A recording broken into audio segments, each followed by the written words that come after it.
Audiolivro elaborado por Cristiane Batista. Se inscreva, deixe seu like, gratidão. Atitude perante o ataque histérico. Carl Jung. Um ponto na história da senhorita SW ficou até agora sem ser discutido, trata-se do ataque em si. Na segunda sessão, a paciente teve um ataque, semelhante a um desmaio, e do qual acordou com a lembrança de diversas alucinações. Segundo ela informou, não havia perdido a consciência por nenhum momento. Pelos sintomas externos e pelo transcurso desses ataques, poder-se-ia pensar em narcolepsia ou letargia, conforme descrita, por exemplo, por Lowenfeld. E isto se torna ainda mais plausível sabendo-se que um membro de sua família, a avó, já tivera um ataque de letargia. É concebível que nossa paciente tenha herdado a disposição letárgica, Lowenfeld. Nas sessões espíritas vemos com frequência ataques convulsivos de cunho histérico. Nossa paciente jamais apresentou sintomas convulsivos, mas em lugar deles tinha aqueles estados peculiares de sono. Etiologicamente temos que considerar no nosso caso dois momentos. No primeiro ataque, 1. Extensão da hipnose. 2. Excitação psíquica. 1. Extensão da hipnose parcial. Janete observou que os automatismos subconscientes têm influência hipnotizadora e podem provocar o sonambulismo total.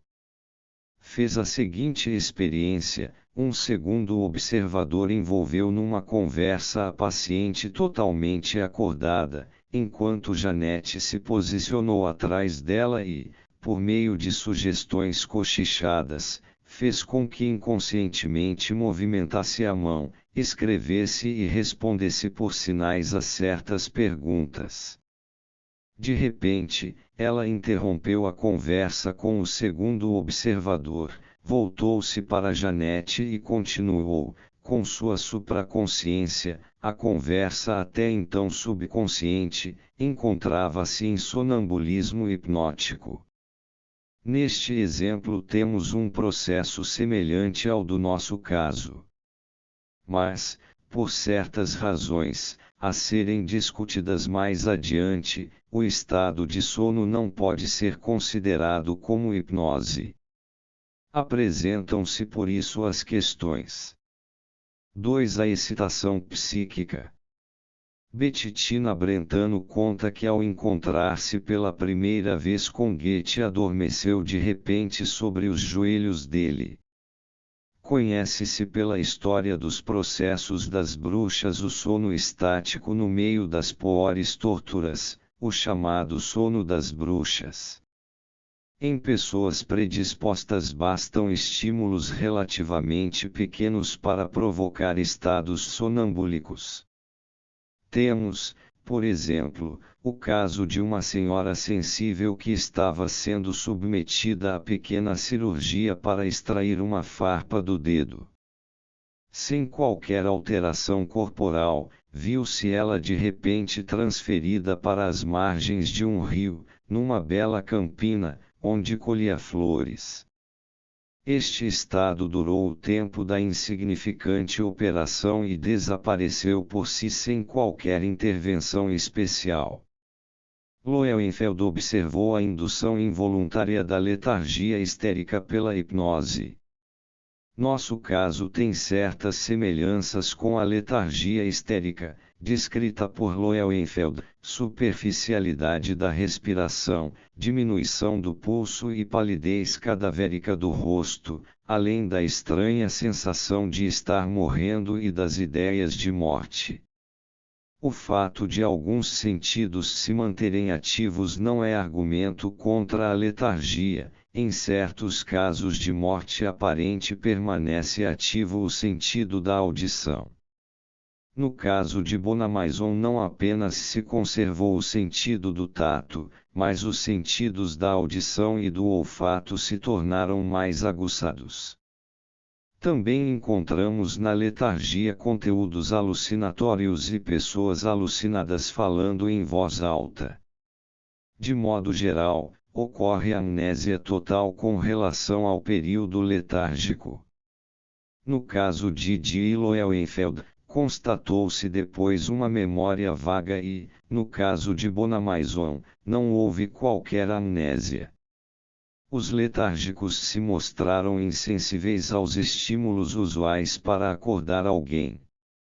Mas Loewenfeld conseguiu em sua paciente Street mudar a letargia em hipnose através de passes mesméricos e, assim, entrar em contato com o restante da consciência durante o ataque. Durante a letargia nossa paciente mostrou-se a princípio inacessível, depois começou espontaneamente a falar, era imperturbável quando falava seu eu sonambúlico, mas era perturbável quando falava alguma de suas personalidades automáticas. Neste último caso, é provável que a influência hipnotizadora por parte dos automatismos tenha conseguido uma transformação parcial da letargia em hipnose. Se considerarmos que, segundo a visão de Loewenfeld, a disposição letárgica não pode ser identificada sem mais com o comportamento peculiar do sistema nervoso na histeria, então nossa ideia de que esta disposição em nosso caso se deve à hereditariedade familiar adquire certa probabilidade. O quadro clínico se torna bem complicado por causa dos ataques. Vimos até agora que a consciência do eu da paciente foi idêntica em todos os estados. Falamos até agora de dois complexos secundários da consciência e os seguimos até o ataque sonambúlico onde se apresentaram à paciente como visão dos dois avos, enquanto perdiam, durante o ataque, sua expressão motora. Nos ataques seguintes esses complexos escaparam à observação de fora, mas desenvolveram uma atividade muito intensa como visões dentro do estado crepuscular. Parece que inúmeras séries de ideias secundárias já se desprenderam bem cedo da personalidade primária inconsciente, pois logo depois das primeiras sessões os espíritos apareceram às dúzias. A variedade de nomes parecia inesgotável, mas a diferença entre as respectivas personalidades cedo se esgotou e ficou patente que todas as personalidades podiam ser classificadas em dois tipos, o sério religioso e o alegre brincalhão. Na verdade tratava-se apenas de duas personalidades subconscientemente diversas que se manifestavam com diferentes nomes que, no entanto, tinham pouca importância. O tipo mais velho, o avô, que introduziu os automatismos em geral, foi também o primeiro a fazer uso do estado crepuscular. Não me lembro de nenhuma sugestão que pudesse ter causado a fala automática. De acordo com as explicações acima, o ataque, nestas circunstâncias, pode ser considerado auto-hipnose parcial.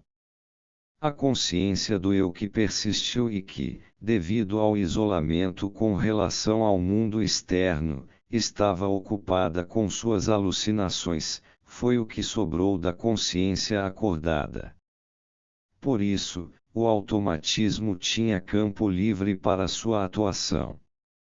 A autonomia dos centros individuais que já havíamos constatado desde o início na paciente, torna compreensível o ato automático de falar. Até o sonhador fala às vezes durante o sono, e mesmo a pessoa acordada faz acompanhar seus pensamentos mais intensos de um murmurar inconsciente. Os movimentos peculiares da musculatura da fala são dignos de nota. Foram observados também em outros sonâmbulos. Estas tentativas desajeitadas podem ser colocadas em paralelo direto com os movimentos desajeitados e desprovidos de inteligência da mesa ou do copo e correspondem com toda probabilidade à manifestação preliminar dos componentes motores da ideia ou à excitação limitada aos centros motores que ainda não se submeteu a um sistema mais elevado. Não sei se isto acontece também com as pessoas que falam no sonho, mas nos hipnotizados isto foi observado. Devido ao meio de comunicação cômodo que é a fala, o estudo das personalidades subconscientes tornou-se bem mais fácil. Sua abrangência intelectual foi relativamente menor.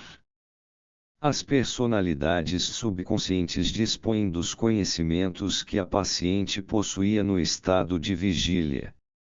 Acrescem a isso alguns detalhes incidentais como a data de nascimento de pessoas desconhecidas que já estavam mortas e coisas semelhantes, cuja origem é mais ou menos obscura, pois a paciente não sabia como poderia ter chegado, por vias naturais, ao conhecimento dessas datas. São as chamadas criptomnésias, mas tão insignificantes que não merecem maior atenção. As inteligências das duas pessoas subconscientes eram muito limitadas, produziam quase só banalidades. Interessante era seu comportamento para com a consciência do eu da paciente no estado sonambúlico. Estavam bem informadas sobre tudo o que acontecia no êxtase e faziam comentários pormenorizados, às vezes de minuto em minuto. Mas só conheciam superficialmente a concatenação de ideias da paciente, não a entendiam e não conseguiam responder corretamente a nenhuma pergunta referente ao assunto, remetiam sempre tudo a Ivans, perguntem a Ivans. Esta observação revela um dualismo na natureza das personalidades subconscientes que é difícil de explicar, pois o avô, que se manifesta através da fala automática, aparece também a Ivans e, conforme ela mesma diz, lhe dá instruções sobre os assuntos abordados. Porque o avô, quando fala pela boca da paciente, não sabe nada dessas coisas e assim mesmo instrui Ivans sobre isso nos êxtases. Voltemos às explicações do primeiro surgimento das alucinações. Ali descrevemos a visão como propagação da hipnose para a esfera visual. Esta propagação não levou a uma hipnose normal, mas a uma estereohipnose, ou seja, a hipnose simples complicou-se por um ataque histérico.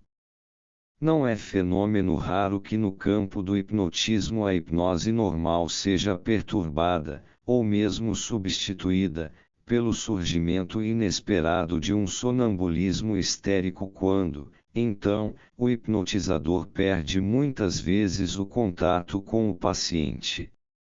No nosso caso, o automatismo que surgiu na região motora fez às vezes do hipnotizador, as sugestões que dele partem, objetivamente chamadas de autossugestões, hipnotizam os campos vizinhos que demonstram certa receptividade.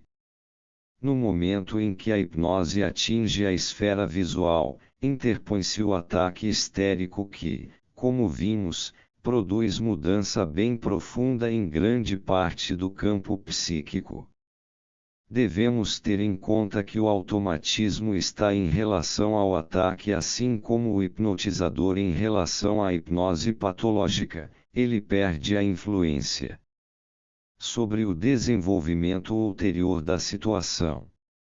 A manifestação alucinatória da personalidade a ser hipnotizada ou da ideia sugerida pode ser considerada como a última interferência na personalidade do sonâmbulo. Daí em diante, o hipnotizador se torna mera figura com a qual a personalidade do sonâmbulo se relaciona de modo autônomo, pode ainda constatar o que se passa, mas já não é a conditio sine qua non do conteúdo do ataque sonambúlico. O complexo autônomo do eu do ataque no nosso caso, Ivans tem agora a supremacia e agrupa seus próprios produtos mentais em torno da personalidade de seu hipnotizador, o avô, agora reduzido a mera figura. Dessa forma chegamos a entender o dualismo na natureza do avô.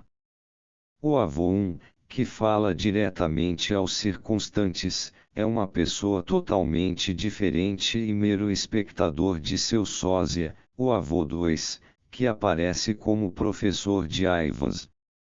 O avô I afirma categoricamente que ambos são a única e mesma pessoa, que o número I tem os mesmos conhecimentos que o número 2 e que está impedido de manifestar-se por causa da difícil situação de não falar a mesma língua.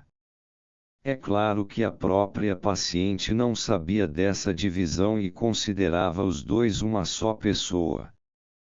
Considerando-se bem, o avô 1 não estava tão errado e podia basear-se numa observação que aparentemente confirmava a identidade de 1 e 2, quando I falava automaticamente, 2 não estava presente, isto é, Ivans percebe a ausência dele e não sabia dizer onde I se encontrava durante este êxtase ou vinha a saber, após retornar de suas viagens, que o avô nesse meio tempo cuidara de seu corpo. Por sua vez, o avô nunca fala quando a acompanha nas viagens ou quando lhe dá iluminações especiais. Este comportamento é digno de nota. Se um for o hipnotizador, totalmente separado da pessoa de Ivans, então não há motivo para não falar objetivamente e para que sua imagem, 2, não pudesse aparecer no êxtase. Apesar de ser bastante razoável, essa possibilidade nunca foi realmente levada em consideração. Como resolver este dilema? Sem dúvida existe identidade entre 1 e 2, mas não está no campo das personalidades em questão e sim na base que é comum a ambas, isto é, na personalidade da paciente que em seu ser mais profundo é uma só e indivisível. Defrontamo-nos aqui com o característico de todas as divisões histéricas da consciência. São distúrbios que fazem parte apenas da superfície e nenhum deles vai tão fundo a ponto de atacar a base bem articulada do complexo do eu. Em algum lugar, por mais escondido que seja, vamos encontrar a ponte lançada sobre o abismo aparentemente intransponível. De 4 cartas de baralho apresentadas a uma pessoa hipnotizada, uma é tornada invisível a ela por meio de sugestão, a pessoa consequentemente só menciona as 3. Depois recebe na mão um lápis com o pedido de escrever o nome de todas as cartas que estão diante dela, ela acrescenta corretamente a 4ª. Um paciente de Janete tinha sempre na aura de seus ataques esteroepilépticos a visão de um fogaréu, e toda vez que via um fogo em ambiente aberto tinha um ataque, bastava simplesmente apresentar-lhe um fósforo aceso para provocar o ataque. O campo visual do paciente se restringe a 30 graus no lado esquerdo e o olho direito se mantinha fechado. O olho esquerdo teve que ser fixado no centro de um perímetro enquanto se segurava um fósforo aceso a 80 graus, imediatamente ocorreu um ataque esteroepiléptico. Apesar da completa amnésia em muitos casos de dupla consciência, os pacientes não se comportam da maneira correspondente ao grau de sua ignorância, mas como se ainda um instinto obscuro guiasse suas ações de acordo com seus conhecimentos anteriores. Nem esta divisão amnésica relativamente branda, nem a amnésia grave do estado crepuscular epiléptico, que antigamente era considerada um dano irreparável, são suficientes para cortar os fios que ligam o complexo do eu do estado crepuscular àquele do estado normal. Num caso foi possível articular o conteúdo do estado crepuscular com o complexo do eu acordado. Se aplicarmos estas experiências ao nosso caso, chegaremos à esclarecedora suposição de que, sob a influência de sugestão condizente, as camadas do inconsciente não atingidas por esta divisão procuram apresentar a unidade da personalidade automática. Mas este esforço fracassa diante do distúrbio mais profundo e elementar causado pelo ataque histérico que impede uma síntese mais perfeita devido à anexação de associações que são, de certa forma, a propriedade mais inata da personalidade supraconsciente. O sonho emergente de Ivans foi colocado na boca das figuras que eventualmente se encontravam no campo visual e daí por diante permaneceu associado a estas pessoas.